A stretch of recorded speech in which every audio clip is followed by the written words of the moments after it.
المنتخب الوطني الجزائري، الشعب الجزائري الكل راه يستنى فيه ومقبل على منافسه افريقيه ان شاء الله في كوت ديفوار في جونفي هذا. اكيد افريقيا معروفه بالاشياء هذه، وحنا ايضا نستمع هذه الاشياء، نستمع ان افريقيا معروفه بالسحر الاسود وتقدر تغير مصير المباراه. هل يعني كاين من الحاجه هذه، وهل هي قابله باش يديروا الامور هذه لتغيير النتائج؟ نعم، هذا الامور حاصله وحصلت من قبل. الهند مثلا مستبعد الهند من المنافسات العالميه بسبب هذه الامور. السحر، الهندوس ايضا معروفين بالسحر، وادغال افريقيا يعني هي أشد فتكا من الهند ومن غيرها. أدغال إفريقيا معروفة بالسحر لدرجة عجيبة. جنوب إفريقيا، السنغال، كوت ديفوار، تشاد معروفين عندهم أسواق خاصة بالسحر.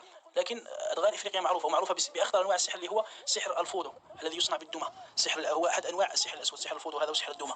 أدغال إفريقيا لا ترحم يعني. وهم ما همش كما حنايا، معظمهم ليسوا مسلمين، معظمهم متنصرين أو أصحاب ديانات والثانية يعيشون في الغابات وكذا. يعني ممكن احتمال كبير انهم سيحاولون التغلب عليك باي طريقه. اذا ما غلبكش في المباراه يعني باللعب، راح يغلبك بالامور الروحانيه هذه، يعمل لك اسحار، يجي معها سحاره. وكما شاهدنا حتى هنا في المدرجات الجزائريه، يعني في مباراة بوركينا فاسو أحضروا معهم ساحر، أشهر ساحر. نعم بوركينا فاسو، نعم أحضروا معهم أشهر ساحر في البلد.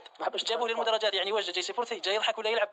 باين. حنا نقولوا السحر هذا يأثر بتقدير الله، حنا ما نقول لكمش توهموا امور ما كاش، بس هذه امور راهي كاينه. قال لك اذا لم تجد لك حاسدا او حاقدا فاعلم انك فاشل. اي واحد ناجح راح يحاربوه. والمنتخب الوطني يتعرض لحمله كبيره، اما من طرف انظمه سياسيه مثل نظام المخزن، او اما مثل هذه الانظمه الفاشله التي تعتمد على السحر وعلى التضليل لكي تقضي على النجاحات.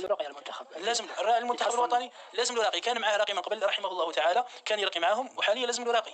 الرقيه ماشي تكون غير الانسان فقط، تكون على الكره. تكون خلينا نشوفوا يعني في المباريات انه تكون المرمى فارغه، يتيريها ما تماركاش، تخرج. يعني محرز مثلا يسجل في كل المباريات، يلحق الكاميرون ما يقدرش يسجل، يعني مع اسهل منتخب في الدوره كلها.